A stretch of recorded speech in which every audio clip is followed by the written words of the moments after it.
Most of us think we have a problem in our life unless we have something that's a bigger problem to contrast it with.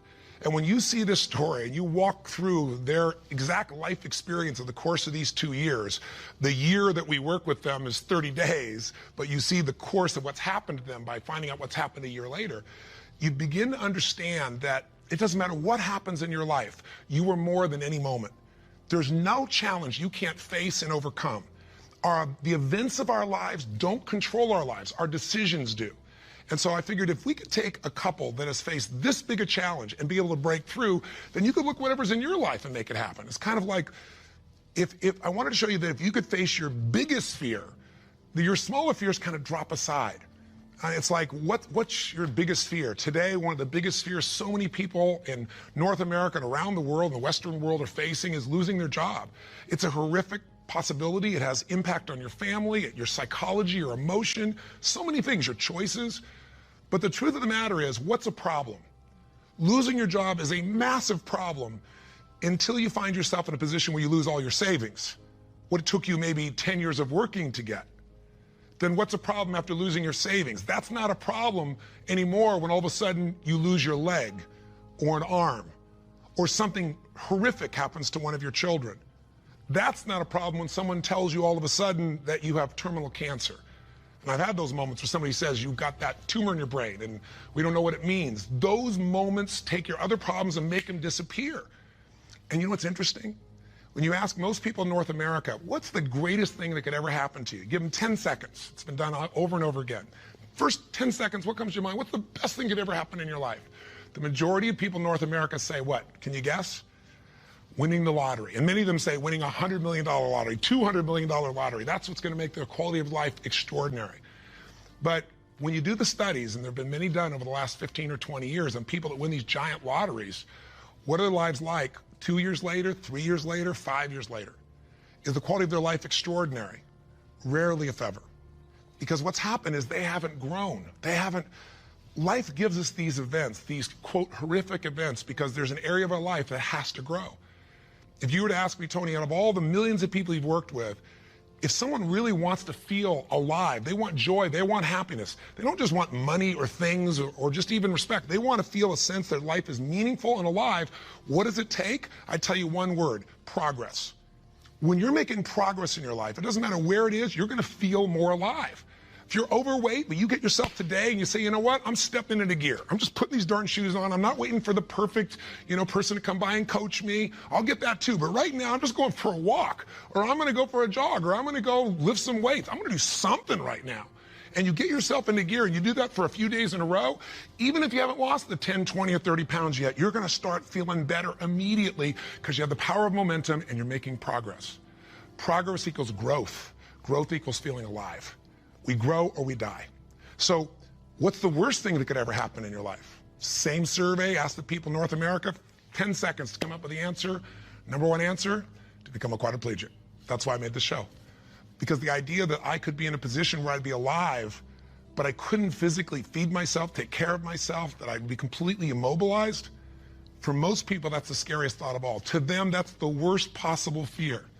So by going through this journey with Frank and Kristen, and experiencing their emotions and seeing and feeling that in 30 days they could go from trapped in their home where there is no possibility of a future, no idea of intimacy, no idea of children, to world travelers who are doing things they weren't doing before when he was, quote, supposedly able-bodied, happier and stronger and closer in their love than ever before.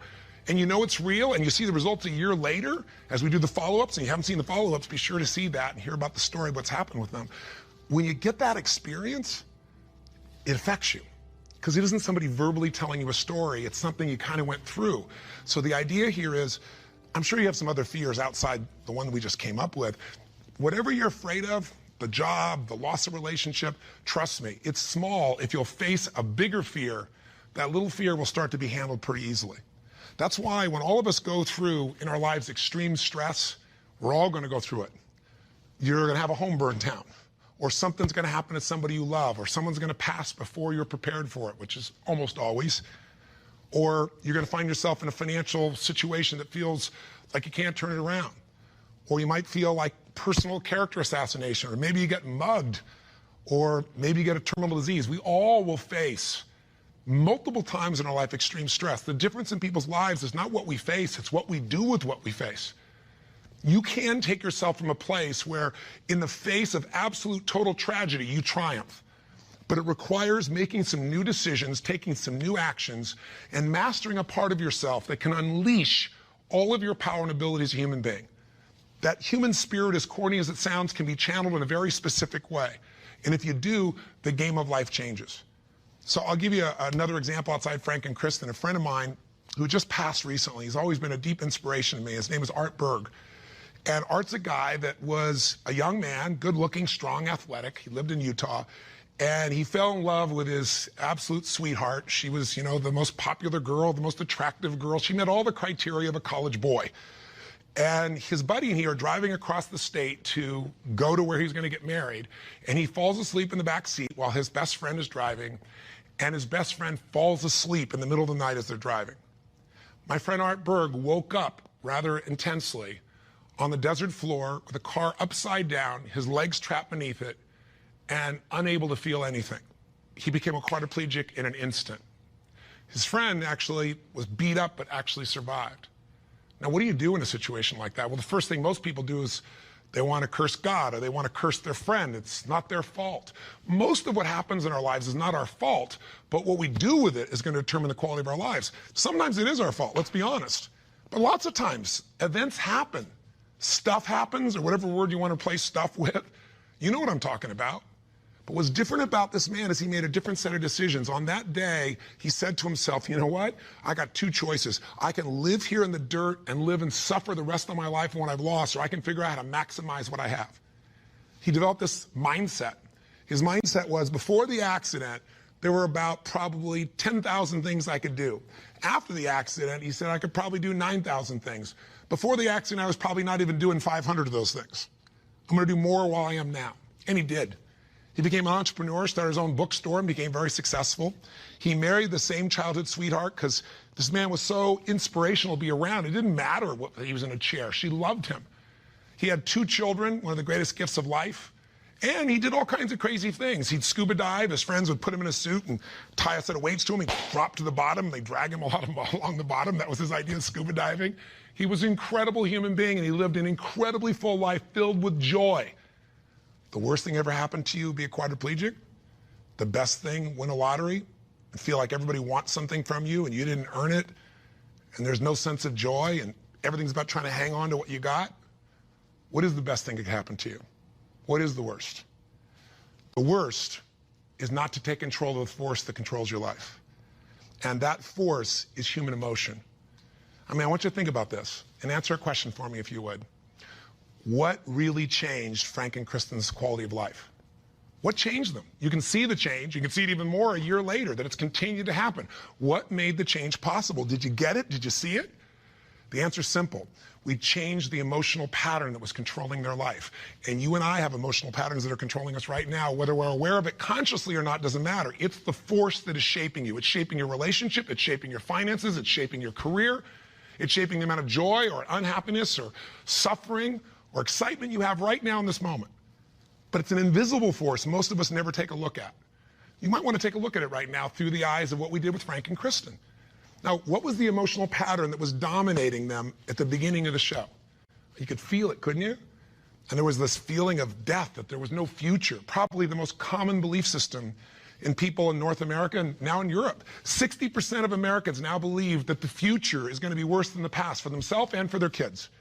70% of Germans and Europeans, I think it's 80% according to the Pew study recently in France.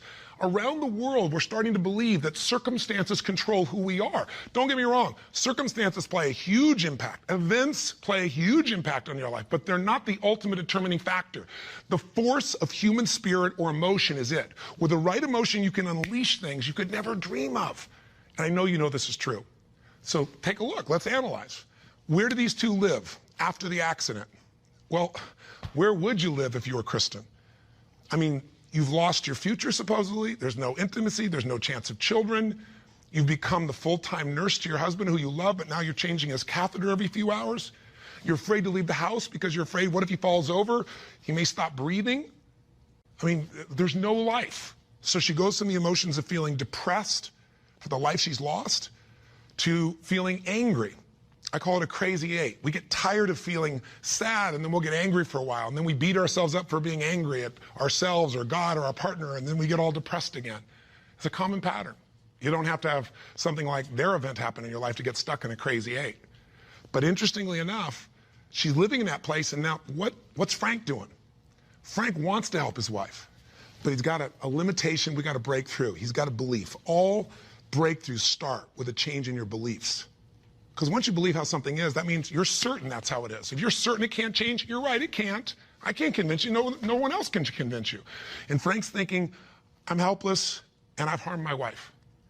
And he's living with the emotions of guilt and sadness and depression. And when he's tired of that, he gets completely overwhelmed because he says, if I just would have not jumped in, or if I would have jumped in a different spot, or a million other things, if they were different, then I wouldn't have destroyed my wife's life.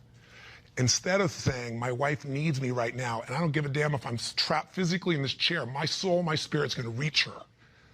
That's my assignment, to get him to remember that power. To not only get him to remember it, but to get him to use it and shift his wife. And that's what we did through this process. How? Well, the process really was giving him a series of experiences that would change his entire belief about who he is. I could try to tell him, oh, here's what you can do. Yeah, I'm 6'7", and I obviously have use of all my appendages. Easy for me, right? But if I get him to have some experiences, like I bring him to Fiji, and I show him he can get out of the house, more than get out of the house, become a world traveler, and go through all the challenges that are part of that if you watch our little section of the story behind the story, you'll hear some things that weren't in the show about that, by the way. But I get him to travel to Fiji, and the first thing I got to do with him is I got to get him to experience, not know intellectually, but experience he can make a difference for his wife. He is not helpless. She needs him, and he can transform her. He can take her from crying, sad, out of control, angry, to laughing and giggling and feeling love that fast. It's a beautiful moment in the show if you watched. And all it is something called presence.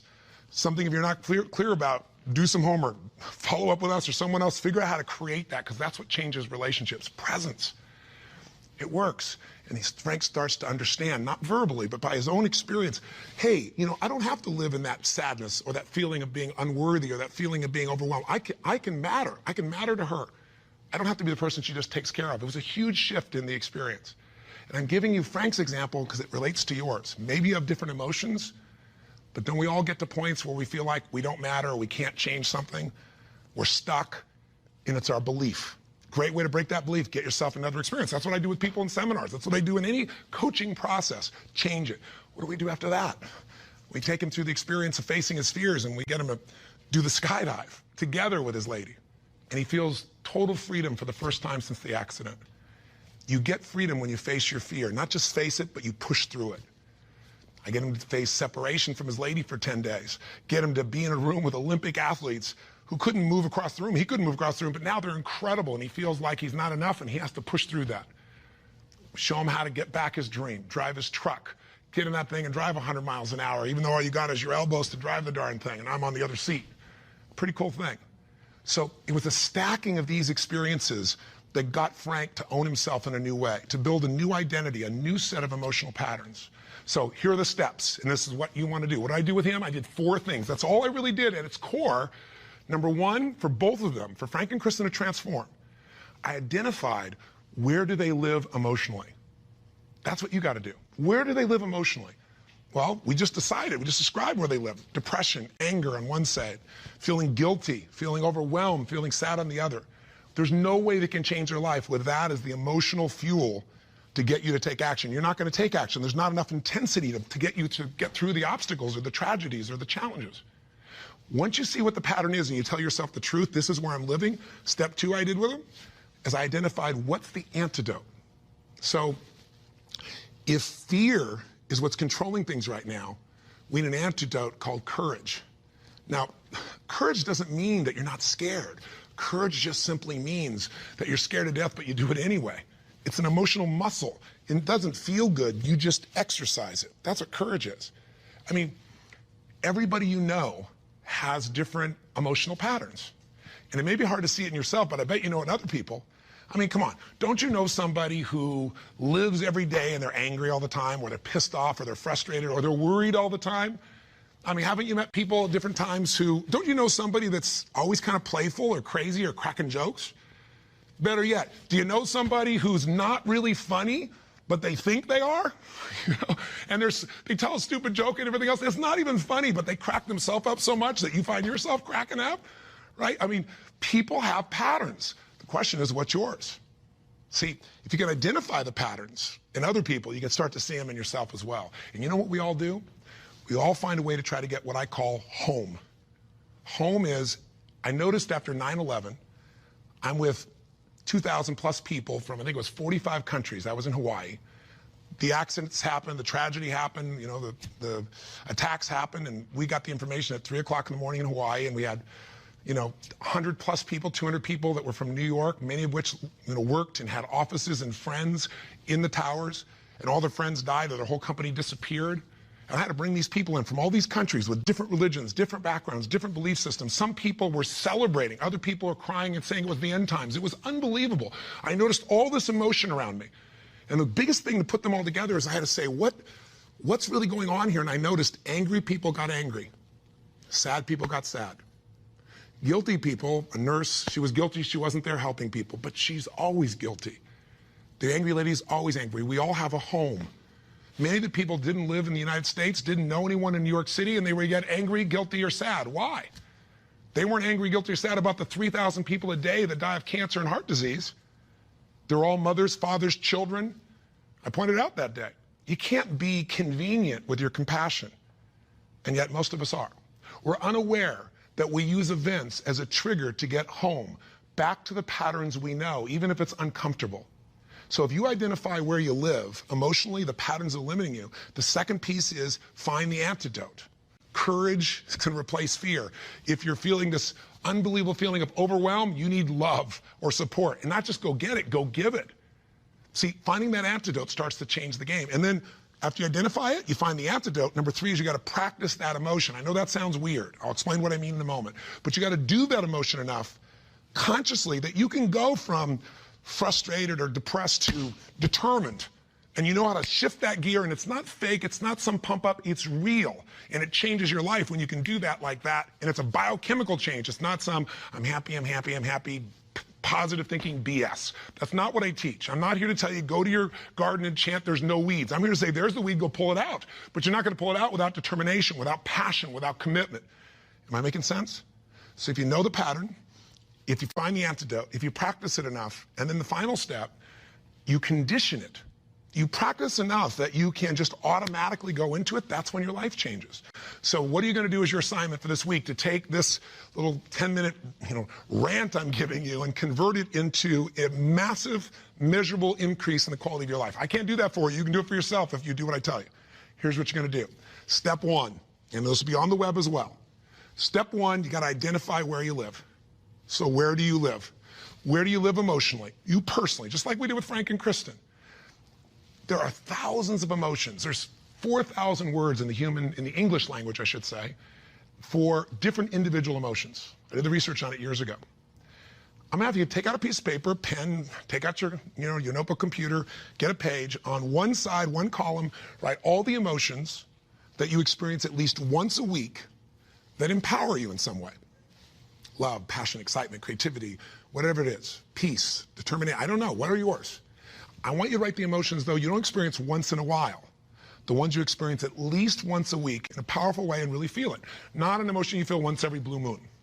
On the other side of that page, or if you do it on our little application or wherever we put it here, the other side I want you to write all the negative emotions, or to be more fair, all emotions can be positive if you use them, all the disempowering emotions. The ones that tend to put you in a state where you don't follow through. And I want you on that side to write all of them and do it simultaneously. Just keep making your list. What are the emotions I go into that mess me up, like feeling frustrated or overwhelmed or lost or alone or depressed or pissed off and rageful, whatever it is you go. And again, not emotions you experience once in a while, the ones you experience at least once a week. So make a list of all the emotions you experience at least once a week. Ones that empower you, ones that disempower you, on the list. That's step 1. That's identifying where you live. And circle the top 2 out of the whole list that you experience most often that are empowering, and the top 2 you experience most often that are disempowering.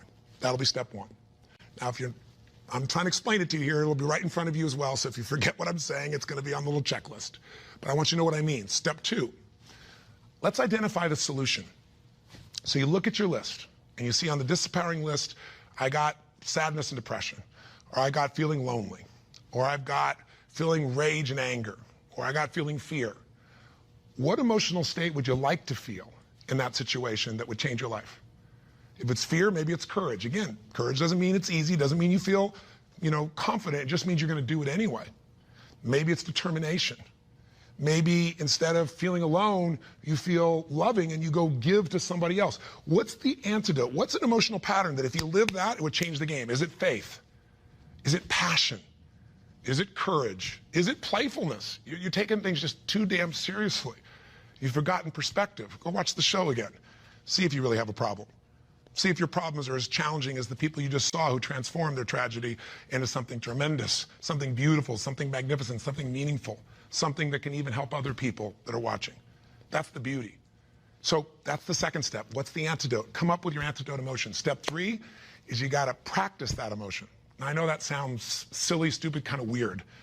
But if you came to a seminar with me, you'd see, 3,000, 10,000 people. And we do this, and we condition that a new emotion till you can shift gears. Have you ever heard about the fire walk? It's not about the fire walk. I do skydiving, all kinds of crazy stuff. It's a metaphor for how do I go from afraid, fire's metaphor for whatever you don't follow through on in your life, whatever holds you back, to snapping and going to a state of mind where I just move through. It's not this big mind over matter thing.